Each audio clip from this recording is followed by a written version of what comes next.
Nossa reportagem principal de hoje fala de uma fruta saborosa que marcou a história da Zona da Mata de Minas Gerais. É a manga-ubá. Olha, essa manga quase desapareceu, mas o seu sabor é tão apreciado pelo povo local que ela foi recuperada num movimento que envolveu milhares de pessoas. Veja na reportagem do José Hamilton Ribeiro, com imagens do Rogério Rocha.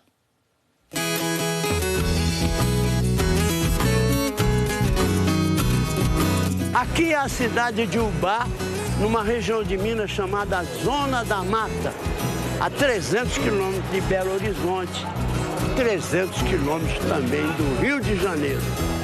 Houve um tempo em que havia aqui só duas riquezas, o fumo em corda e a manga-ubá. O fumo foi embora. A manga não só ficou, como hoje é o nome da manga de 10 cidades diferentes. Procurada em beira de estradas, quintais e roças da região, a manga-ubá garante o sustento de muitas famílias e faz parte da história de quem nasceu por aqui.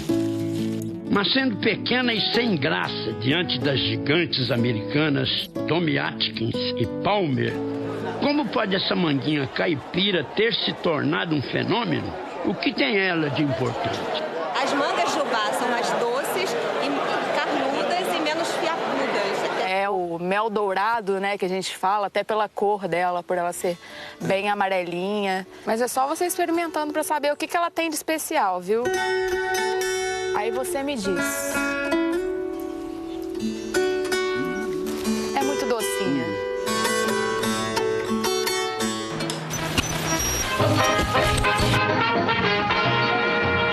Talvez seja esse o som da música mais admirada do Brasil.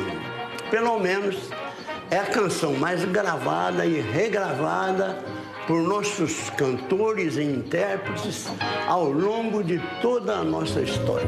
Essa dona caminhando pelos salões. O compositor Ari Barroso é uma das outras glórias de Ubá.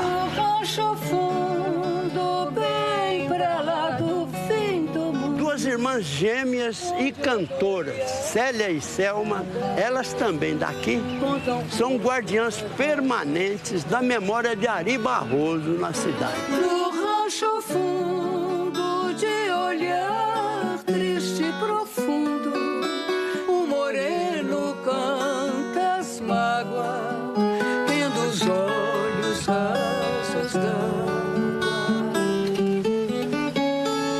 Célia, qual é a ligação do Ari com a manga-ubá? O Ari tinha verdadeira paixão por ela. Ele viveu na casa do tio dele, assim que ele ficou órfão, um quintal imenso, cheio de mangueiras. E ele nunca se esqueceu, até que tempos depois, quando ele ficou famoso, ele começou a escrever uma crônica no jornal no Rio de Janeiro, nos anos 50, ele cita quando um primo dele dá de presente uma caixa de mangas. Ele coloca isso na coluna. Sim, sim. Agora, na música, tem alguma referência dele às mangueiras de Ubá? Tem uma música que chama Maria das Dores. Nós gravamos até com a participação do Calbi Peixoto. Olha que beleza que é. Cadê nosso rancho de palha, nossos trapos, nossa rede maneira? Cadê nossa sombra tão fresca debaixo do pé de mangueira? Ele fez isso aí. Nativa do Sudeste Asiático, como toda manga, a ubá chegou por aqui na bagagem de um imigrante italiano no final do século XIX. E quando ele ia... Professora Elazir Carrara explica que, encontrando solo e clima favoráveis, ela logo se espalhou. Ela se desenvolveu muito. E em toda a casa aqui em Ubá tinha uma mangueira ou mais mangueiras, que a manga dava assim no pasto, dava em qualquer lugar. Então falavam, quem tinha um pé de manga em casa não passava fome. Mas houve um tempo em que toda essa fartura deu lugar à preocupação. Mais ou menos 25 anos atrás, Um ambientalista da cidade, vendo as coisas e falando com as pessoas, concluiu que a manga-ubá estava a perigo. Com o fim das mangueiras de quintal que existia na cidade, devido ao crescimento imobiliário desordenado e à verticalização da cidade, as mangueiras estavam acabando e com ela acabando as mangas. E então aquilo me alertou. Ronaldo procurou a Emater. Formaram então uma parceria. Qual que seria a solução? A solução seria plantar mangueira. Mas plantar como? Produzindo muda. Aí nós tivemos aquela ideia de envolver a comunidade. Ao saborear a manga em casa, que lavasse o caroço, guardasse e depois entregasse nos postos de recolhimento. Foram espalhados pela cidade. A campanha teve uma resposta que surpreendeu a todos. A adesão foi tamanha que nós tivemos que parar com o recolhimento antes do tempo, porque não tinha onde colocar mais. A ideia era conseguir caroço suficiente para produzir 2.000 mudas que seriam plantadas em 20 hectares longe da cidade. No centro, se plantasse manga, ia ser destruída da mesma forma. Então nós partimos para a zona rural. Porque nós tínhamos que transformar a manga, então, num produto comercial, produto agrícola, que gerasse renda para os produtores rurais.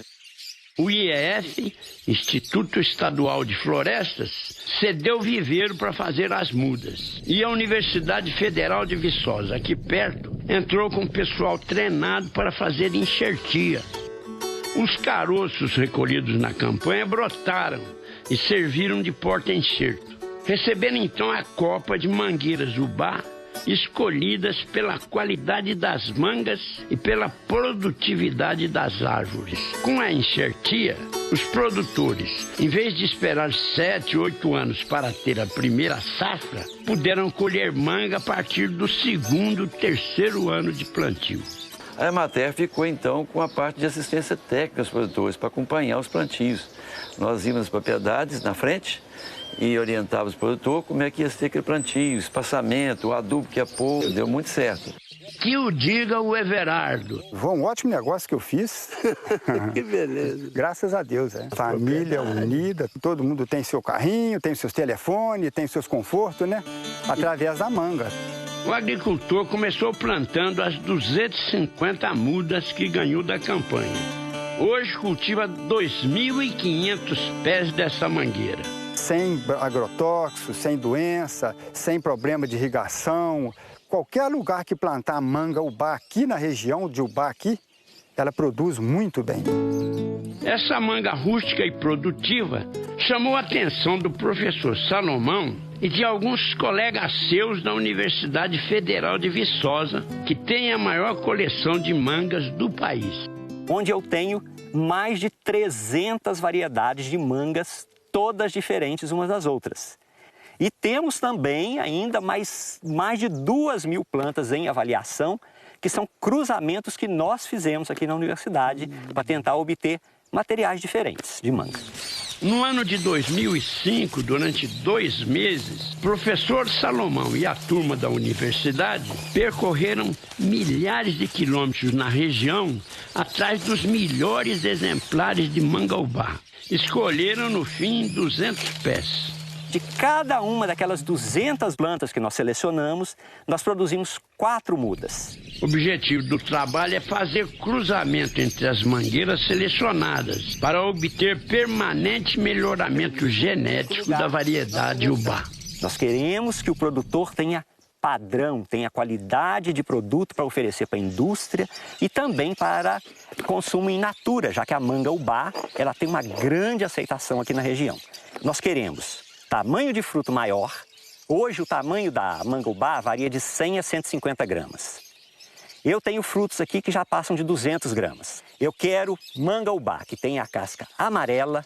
Eu quero manga ubá que tem uma coloração de polpa alaranjada, que é um dos grandes destaques da manga ubá. Uma coloração de polpa linda, alaranjada. E quero um altíssimo teor de açúcar. E por falar em açúcar, professor Salomão comprovou em laboratório o que o povo já descobrira. Nós temos uma escala que mede o que a gente chama de graus Brix. Então, quanto maior o valor que nós lemos nesse aparelhinho, maior o teor de açúcar da manga ou da fruta em geral. Para efeito de comparação, a manga Tommy Atkins, que é a referência internacional em qualidade de manga. Madurinha, o Brix dela chega na escala no valor de 16 aproximadamente. Eu tenho manga ubá que passa de 25. Então o povo tem razão. Totalmente. Tamanha doçura nos tachos tradicionais faz renda para quem tem doce de manga e coragem. E também para quem vende manga para fazer esse doce. Mas isso é assunto do próximo bloco. Na segunda parte da reportagem sobre a manga ubá, o José Hamilton Ribeiro vai mostrar como é o trabalho das pessoas que vivem dessa manga. Em tachos tradicionais ou numa grande empresa, a manga ubá vira doce, polpa, suco e gera renda para muita gente. Esse aí no alto é o Teófilo Amaral. Aos 70 anos, o Theo, como é conhecido, ainda sobe para balançar os galhos e derrubar as mangas. É um balançador de manga, como se diz aqui. Tá tudo maduro ou não? Não, essa que eu balancei tá toda verde. Madura que tava no chão aí, que caiu à noite. E qual que vale mais? A verde tem mais valor porque ela tem mais durabilidade. A que cai do pé não dura. Theo tem 200 pés de manga ubá. Colhe de 2 a 3 mil caixas por safra. Cada caixa tem umas 250 mangas e ele vende por R$10. E é o dinheiro mais forte que tem aqui da fazenda? Aqui, na nossa região, é o mais forte. O carro-chefe nosso atualmente aqui é manga.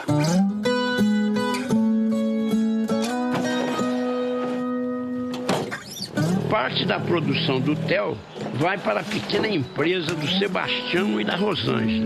Por safra, eles processam mais de 1.500 caixas de manga para fazer mangada. A produção é semi-artesanal. O casal lava as mangas que chegam e as descasca. Essa máquina termina de despolpar os frutos.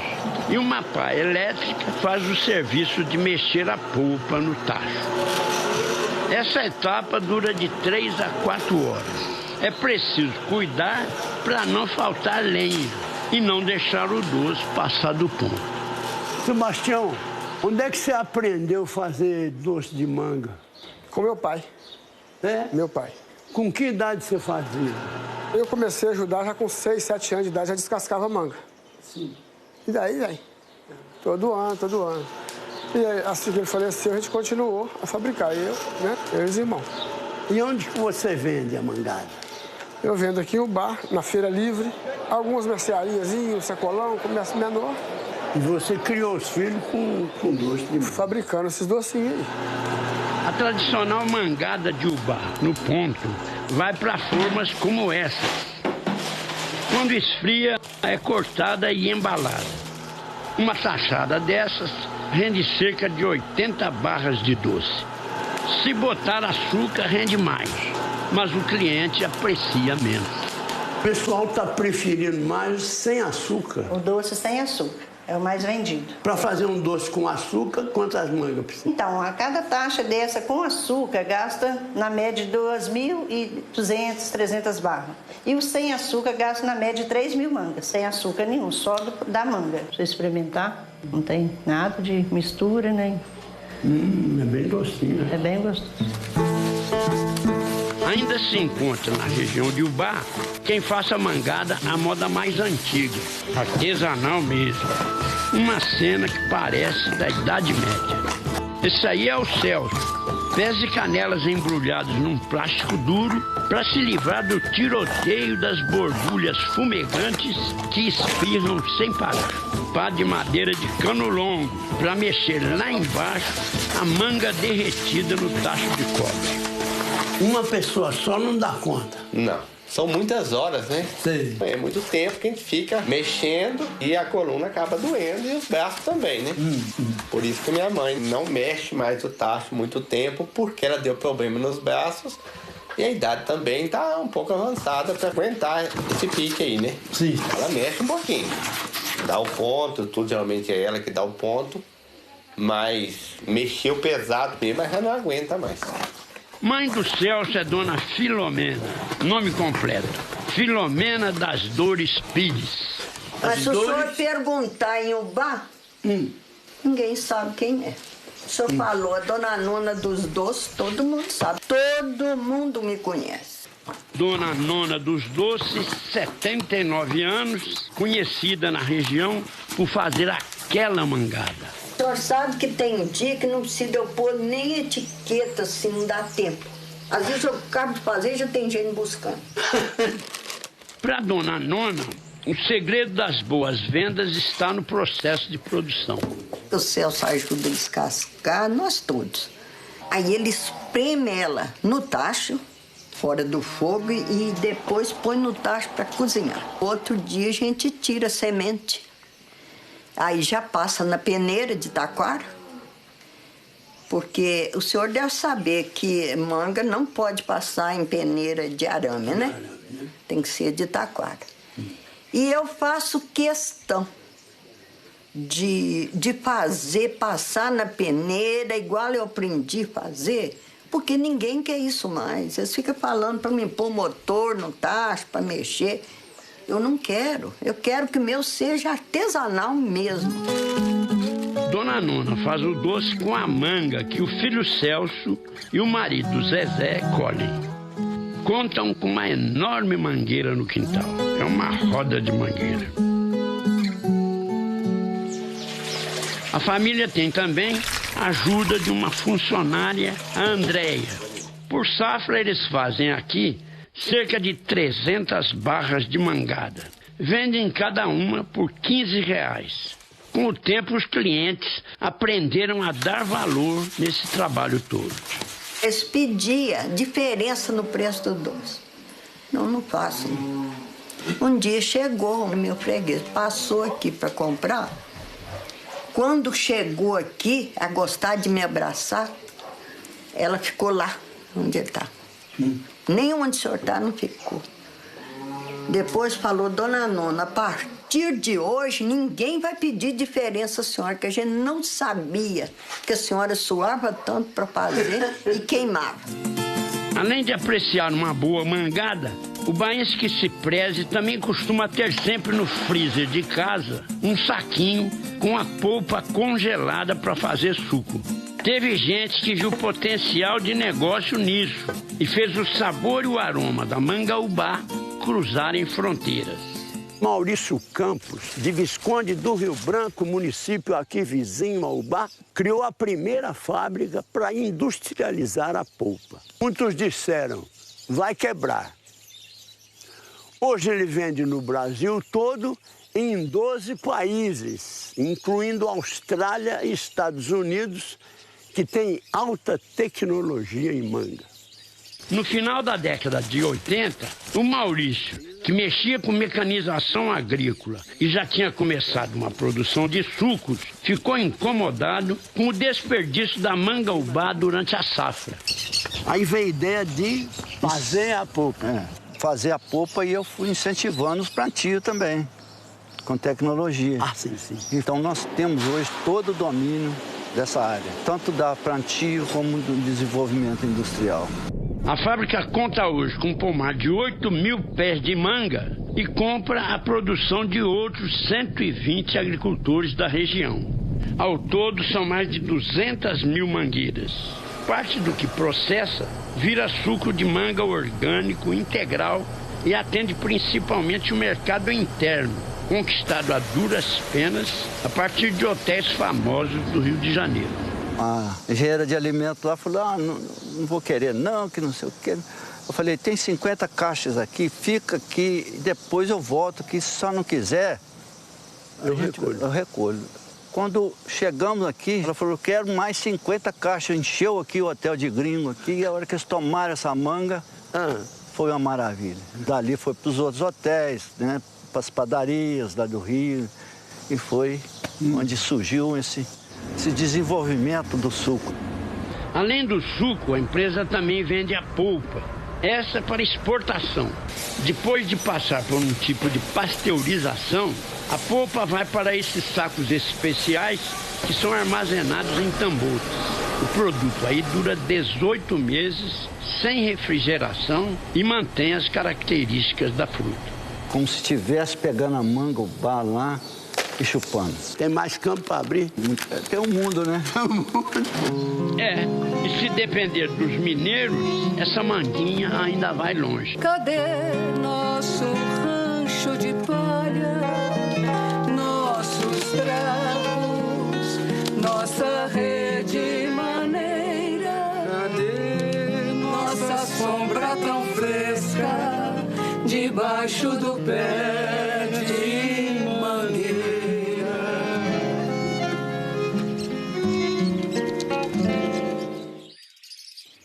Você viu aí que a reportagem foi gravada antes da pandemia, pois agora, em setembro, as mangueiras começam a florir. E em 2 meses, mais ou menos, já vai ter manga no pé novamente.